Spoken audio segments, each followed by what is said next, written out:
전능하사 천지를 만드신 하나님 아버지를 내가 믿사오며 그 외아들 우리 주 예수 그리스도를 믿사오니 이는 성령으로 잉태하사 동정녀 마리아에게 나시고 본디오 빌라도에게 고난을 받으사 십자가에 못 박혀 죽으시고 장사한 지 사흘 만에 죽은 자 가운데서 다시 살아나시며 하늘에 오르사 전능하신 하나님 우편에 앉아 계시다가 저리로서 산자와 죽은 자를 심판하러 오시리라.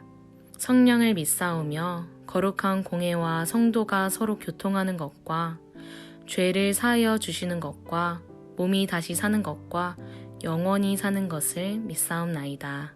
아멘.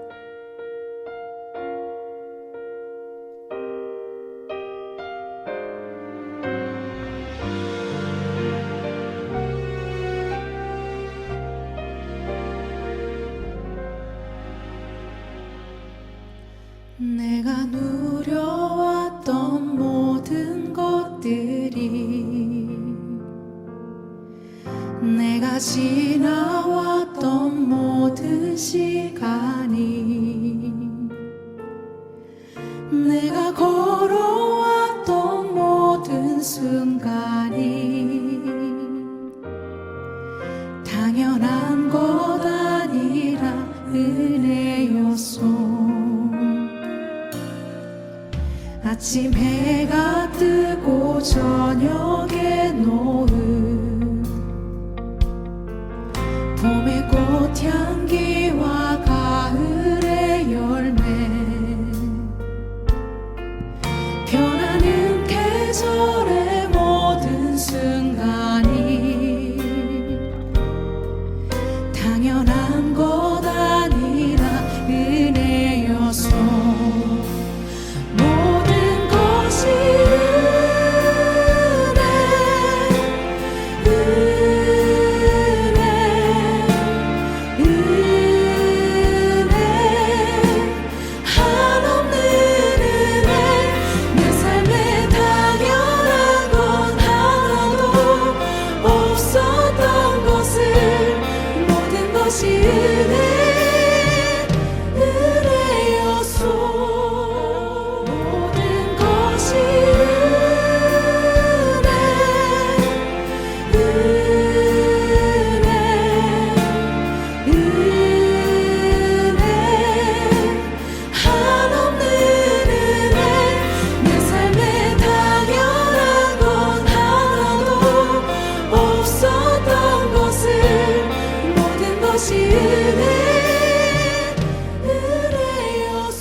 성경 봉독하겠습니다. 시편 23편 5절 말씀입니다. 주께서 내 원수의 목전에서 내게 상을 차려주시고 기름을 내게 내 머리에 부으셨으니 내 잔이 넘치나이다. 아멘. 다윗의 어떤 인생을 한번 바라보면 인생의 고난과 풍랑은 다 겪은 사람 같습니다. 이렇게 인생의 역경과 풍랑 속에서도 이런 23편의 귀한 고백을 할 수 있는 이유는 무엇일까요? 내 잔이 넘쳤기 때문입니다. 이 내 잔이 넘친다는 것을 두 가지로 밝히는데, 첫 번째는 내 원수의 목전에서 상을 차려주셨기 때문이고, 둘째로는 하나님이 자신의 머리에 기름을 부으셨기 때문에 그렇습니다. 하나님께서는 원수의 목전에서 상을 차려주셨다고 했는데, 이 상은 무엇을 뛰어나게 해서 받는 상이 아니라 하나님 앞에서 잔치를 베풀어 주신 그 밥상을 의미합니다. 이 밥상은 결국 하나님께서는 이 밥상을 통해서 자신을 하나님의 백성으로, 또 자녀로, 또 가족으로 들이시고, 그리고 식탁의 교제를 통해서 너의 신분이 어떠하다라는 것을 알려주시는 것입니다. 두 번째로는 내 잔이 넘친다라고 했는데, 두 번째로는 기름을 바르셨다라고 했는데, 이 기름을 바른다라는 것은 이스라엘 백성들의 그 풍속 속에 있습니다. 어떤 머리 기름이나 왁스를 바르는 것이 아니라 머리에 기름을 바르는 것은 그 사람을 특별 대우로 여긴다라는 것입니다. 이스라엘 백성들은 손님이 오면 자신의 문 앞에서 머리에 기름을 발라서 정중하게 맞는 풍습이 있었습니다. 향수를 바르기도 했습니다. 그러니까 하나님께서 우리에게 그리고 다윗에게 머리에 기름을 부으셨다는 말은 단순히 바르는 정도가 아니라 부어서 가장 특별히 여기고 그리고 소중히 여기신다라는 말씀을 하고 계시는 것입니다. 그렇다면 하나님께서는 왜 원수의 앞에서 상을 차려주실까요? 우리는 이 세상을 살아갈 때 단순하게 우리 개인적인 어려움을 겪을 뿐만 아니라 많은 대적들을 만나고 원수들을 만나면서 어려움을 겪기도 합니다. 하나님을 조롱하고 그리고 비방하는 수많은 사람들 속에서 우리가 견뎌내고 그리고 결국 하나님 앞에 다다랐을 때 하나님께서는 그 원수들을 조롱하시듯이 우리 앞에 상을 차려주심으로 결국엔 우리가 옳았다라는 것을 보여주시고 그리고 원수들을 심판하시고자 함입니다. 그런 의미에서 하나님께서는 우리에게 잔치상을 베풀어 주시는 것이죠. 또한 머리에 기름을 바르셨다라는 것, 단순히 이스라엘 백성들은 머리에 기름을 발라서 그 사람을 특별히 여겼지만 하나님께서는 우리에게 기름 정도가 아니라 예수 그리스도의 피로 발라서 그 피를 우리에게 덮으셔서 우리가 가지고 있던 약하고 연약하고 또한 죄악된 것들을 다 덮으시고 씻기셔서 정말 하나님 앞에 특별한 자녀로서 세움을 입게 하셨습니다. 그렇기 때문에 여러분들은 하나님의 백성일 뿐만 아니라 하나님의 자녀로서 이 세상을 살아갈 때 하나님의 그 영광을 드러내는 부족함이 없는 사람들로 은혜를 주시는 것이죠. 그러면 우리는 이렇게 고백할 수 있을 것입니다. 내 잔이 정말 그런 것으로 넘칠 수 있을까요? 하나님께서는 원수들 앞에서 우리가 어려움을 당하고 고난을 당할 때 그냥 내버려 두시는 것이 아니라 다 기억하시고 그것들을 다 셈하고 계신다는 사실입니다. 또한 우리를 존귀케 여기셔서 어떠한 지경에 있을지라도 참된 만족을 하나님께서 주심으로 인해서 결국 그 인생이 단순히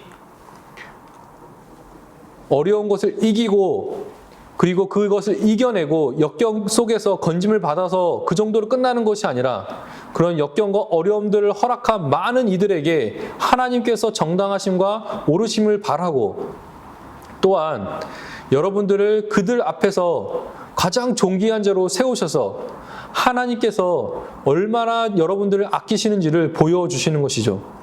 이것만 보아도 우리는 하나님 앞에 사랑을 받은 존재들입니다.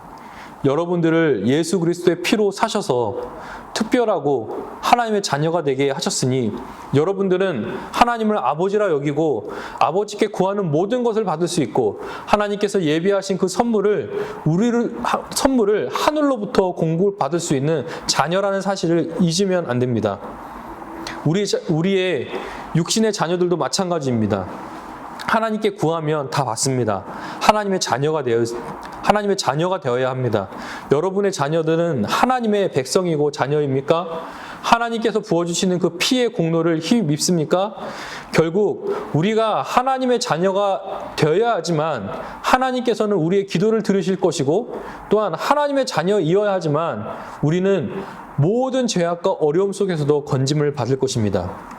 그래서 우리의 자녀들이 하나님의 특별한 존재가 되기를 기도하고 또한 회심하고 예수 그리스도를 영접하여서 온전히 하나님의 백성으로서 살아갈 때 부족함이 없는 공급을 받을 수 있도록 여러분들이 기도하여야 하는 것입니다. 이것이 자녀를 향한 우리의 최고의 첫 번째 제일의 덕목이고 그리고 우리가 해야 될 의무인 것입니다. 부모로서 우리가 해줄 것이 무엇이 있겠습니까? 결국엔 물려줄 것은 우리의 신앙 그리고 그리스도를 믿고 구원받은 그 영생 그 놀라운 하나님의 그 비밀 아니겠습니까? 여러분 삶에 있어서 가장 넘치는 기쁨과 감사는 다른 것에 있는 것이 아닙니다. 우리의 자녀가 하나님을 믿고 구원받아서 결국엔 하나님의 인도하심을 받아 일생을 살아가는 은혜 아래에 있는 것을 우리의 두 눈으로 보는 것입니다. 그렇기 때문에 다윗이 지금 원수의 목전에서 상을 차려주시는 하나님, 자신의 머리에 기름을 발라주신 그 특별하게 나 자신을 여겨주신 그 하나님을 우리 자녀들도 경험할 수 있도록 오늘도 기도하시고, 또한 우리 자녀들이 그 복된 하나님을 영접하고 그 하나님의 백성이 되기를 축복합니다. 하나님 아버지 감사합니다. 결국 우리의 잔을 채우시고 만족해 하시고, 또한 우리를 구원하시는 분은 하나님밖에 없습니다. 결국 원수의 손에서도 건지실 분은 하나님이시고, 우리를 존귀케 하시고 특별하게 하시는 분도 하나님이십니다.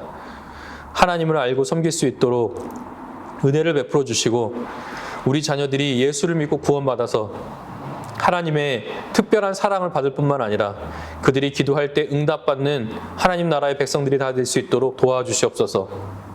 그래서 하나님께서 주시는 그 하늘의 복락들을 받아 누릴 수 있는 귀한 자녀들이 되도록 주께서 은혜를 더해 주시고, 또한 부모인 우리가 다른 어떤 것보다도 우리 자녀들이 예수님을 믿고 그들의 영혼이 넘침을, 그 영혼 속에 하나님의 은혜와 사랑이 넘침을 경험할 수 있도록 우리가 기도하고 우리의 부모의 의무들을 최선을 다해서 해내는 지혜로운 그리스도인들, 또 기독인 부모가 다 될 수 있도록 주께서 도와주시옵소서. 예수님의 이름으로 기도합니다. 아멘.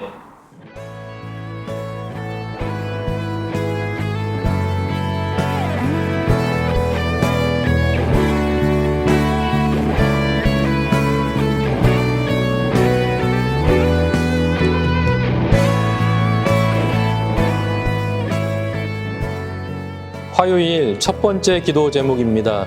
우리 자녀들이 절대 포기하지 않게 하시고 끝까지 최선을 다할 수 있도록 힘을 달라고 기도하겠습니다.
두 번째 기도 제목입니다. 긍정적인 마음과 생각을 주시고 주 안에서 자존감을 높여주시기를 기도하겠습니다.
세 번째 기도 제목입니다.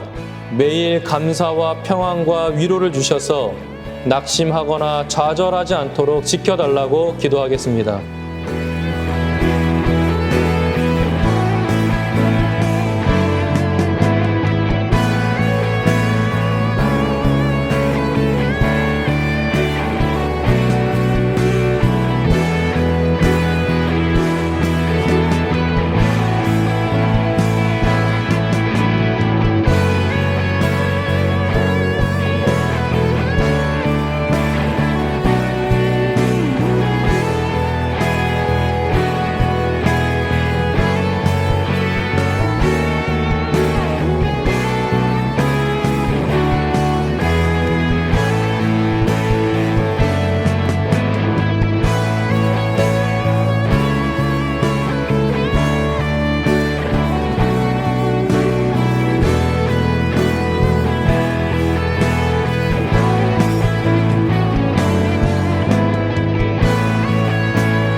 하늘에 계신 우리 아버지여, 이름이 거룩히 여김을 받으시오며 나라가 임하시오며 뜻이 하늘에서 이루어진 것 같이 땅에서도 이루어지이다.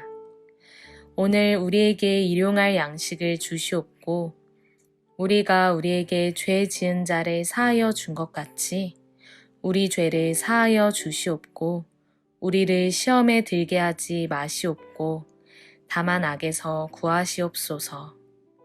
나라와 권세와 영광이 아버지께 영원히 있사옵나이다. 아멘.